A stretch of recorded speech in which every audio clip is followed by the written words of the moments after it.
What are the myths? First of all, here's the myth that apple cider vinegar contains a lot of nutrients. It really does not. It doesn't have a lot of vitamin A, it doesn't have a lot of vitamin C, it doesn't have a lot of minerals. What it does have is something even more important. In fact, the real reason why apple cider vinegar works for so many conditions has to do with this one thing it has called acetic acid. That's an acid. And the reason why it works is, and this might go against a lot of philosophies out there, is that the body, most bodies that I check in my office over many, many years, are way too alkaline. Now I know that goes against maybe what you've heard, that everyone's too acid, but that's not true. You really have to, when you talk about pH, you really have to understand that every part of your body has a different pH. So if someone says, oh yeah, you're too acid, well, what pH are you talking about? The urine? Are you talking about the saliva? The real true indicator of pH for a body should be in the blood, but it's very difficult to test that because as soon as you take the blood out of the body, it alkalizes or it oxidizes, and it can change the pH right away. So you have to, it's very expensive to determine that. So you have to go by symptoms. And so if you ever wanted to really know, just look up in, I don't know, Google it, all the conditions for too acid, called acidosis, and look up for the conditions of alkalosis and all those symptoms. And you'll be able to see which ones you have, and you can determine based on those two factors. So what we're talking about is the blood pH here. Most people have a blood pH which is excessively alkaline. And yes, it's true that your blood should be slightly alkaline, but in this situation it becomes even too alkaline. Okay? And that's why apple cider vinegar works so well, because it changes. If you change the pH of your body just a slight bit, you can create huge effects, because the pH is so important in transporting minerals and allowing enzymes to work, to stimulating the thyroid, to increasing metabolism, all these things. So let's just take a deeper look at this one acid, acetic acid. The pH of acetic acid is very acidic. It's 2.5. That's like almost like stomach acid pH. It's way down there. So it's really good for the stomach. People take it for heartburn. And by the way, heartburn, acid reflux, indigestion, that is a condition where your stomach is too alkaline and the valve on top does not close. And I know people say it's too much acid. No, it's not. In fact, if you have acid reflux or heartburn, just take some apple cider vinegar and see how much better you feel. I mean, you'll feel wonderful, because the valve will start closing on the top, and the acid won't start regurgitating up through that valve. So it's good for GERD, acid reflux, indigestion. Okay? And as you age, especially over the age of 50, 60, 70, your pH in your stomach starts going lower, it goes higher and higher and higher, so it becomes more and more alkaline. So you need more acid as you age to be able to digest protein and absorb minerals. Because if your pH is too alkaline, which most people have a problem with too much alkaline, they can't absorb calcium. They can't absorb minerals like they used to. So what happens, especially with calcium, is calcium starts building up in the soft tissues throughout the body. So you have the soft tissue calcification. I mean, you see that people that are getting older, they're getting stiff, they have arthritis, bursitis, they get calcium developing on the eyes, there's cataracts. On the joints is arthritis, on the nerves there's neuritis, on the kidney is kidney stones, on the gallbladder is gallstones, and the teeth is tartar. That could come from a pH problem. It's an alkalosis, a systemic alkalosis, which is your whole body is too alkaline. One of the things that I like to do as well is make sure they're taking the fat-soluble vitamins to transport that calcium out, like vitamin D and K2. But in this video, we're going to talk about the pH piece of this thing.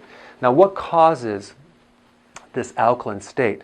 It has to do with this, in this book, it's called Sibylla Encyclopedia of Endocrinology, Volume 4, Frank Netter, MD. This is one of the main books that is used in medical schools, and it's a great physiology book to help you get some of the facts on how the body works. So right here, if you look on the page that talks about high cortisol, that's the stress hormone, high stress, high cortisol, causes alkalosis. It makes your body too alkaline. So unless you don't live on planet Earth, you might not have this problem, but most people I know live on planet Earth, they have a lot of stress, their bodies become too alkaline over time. The worst thing you could do is start drinking alkaline waters. Now, it's okay to drink water that's already alkaline, but don't try to alkalize it to an 8 or a 9, or because you're going to make your body worse. and then you won't be able to absorb calcium and things like that. So with adrenal, over like stress and high cortisol, you become too alkaline and you lose this little thing called H+. So if you've ever taken chemistry, you'll notice that H+ is an acid. So in other words, the adrenal causes you to lose acid through the urine and become too alkaline. So here's all the effects that stress can create.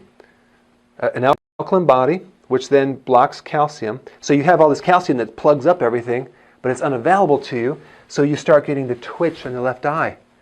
You ever notice when people get stressed, they start twitching? Do you know why that is? Because it changes the pH, and the person can't absorb calcium. So then, this is a calcium deficiency. So you could take calcium, but if the pH isn't right, it won't work. The best thing to do if you have that twitch is to drink apple cider vinegar. Boom, drop the pH to make more acidic. The calcium gets mobilized and the twitch goes away. Cramping in the calf. Apple cider vinegar is the best thing to mobilize the calcium and get rid of cramping in your calves. Nerve pain, neuritis, especially like migrating pain with arthritis that maybe it'll move from this joint to this joint to this joint. Oh my gosh, give them a little apple cider vinegar, they are happy. So with stress, you become too alkaline, you lose acid, and you lose potassium. And the only reason I'm bringing up this potassium, which is a little extra thing, is that alkaline bodies tend to have a potassium loss. And then when you lose potassium, you actually make the person more alkaline. So they kind of work together. People say, well, drink apple cider vinegar to increase your potassium. That's not what's going to do it. Apple cider vinegar will help increase your potassium because you'll stop losing the potassium and you'll make the body more acidic and like it should be, and so that will help the potassium. And just think about, look at this. Potassium deficiency, high blood pressure, constipation, feeling of weakness, fatigue, irregular heartbeats. When you hear these claims about apple cider vinegar curing all these different things, high blood pressure, constipation, weakness, irregular heartbeats, it's because of the retention of the potassium, because the chain reaction that occurs after getting the pH in the correct level.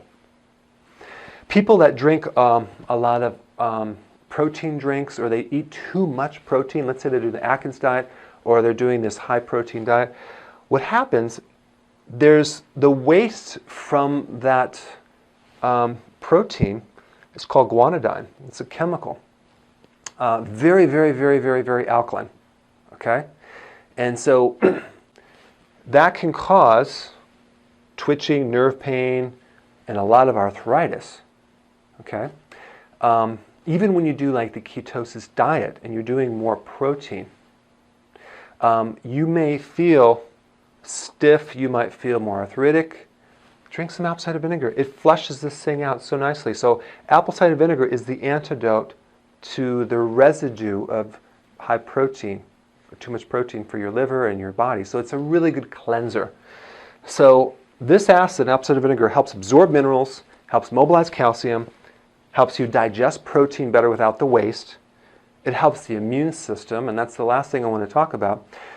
You've heard that people will take like vitamin C for a cold, right? Or for a virus infection.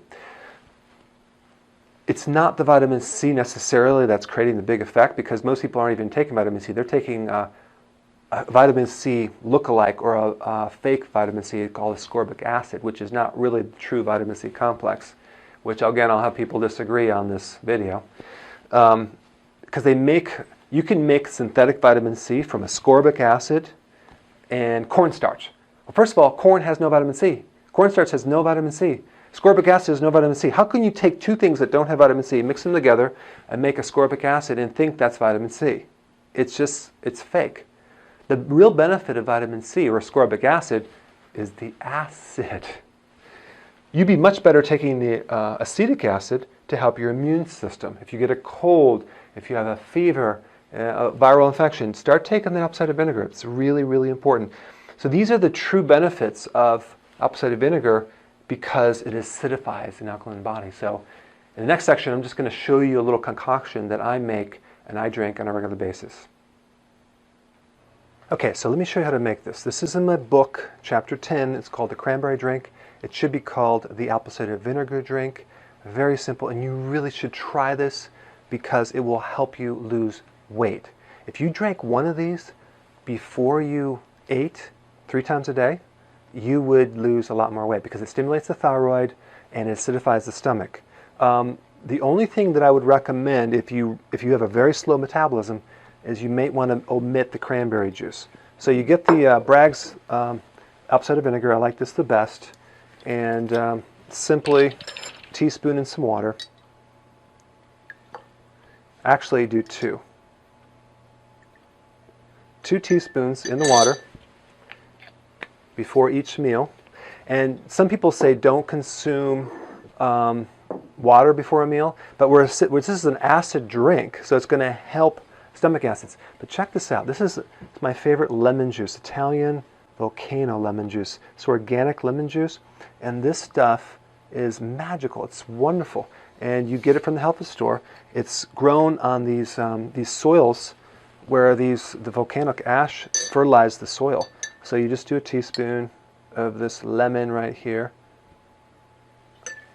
You don't have to use this lemon juice. You can use other lemon juice. You could use lemons. I like that lemon juice because I'm spoiled. Cranberry juice. Make sure you read the back of the label, and it just comes from whole cranberries. Because some people get the one that has extra grape juice or apple juice. You don't want that. Just do a teaspoon of this. And basically, this is your drink. Now, I like to, and this is just me, you don't have to do this. You can add some ginger, and there's some ginger root that you can shred in there, and it makes it a little spicy. I basically have this ginger extract that you can get. It's a liquid form. It's like ginger juice. And you put a little ginger, it's real spicy. There's a lot of great properties. It's a very good tonic. Again, if you can't stand the taste, chances are you probably don't need it.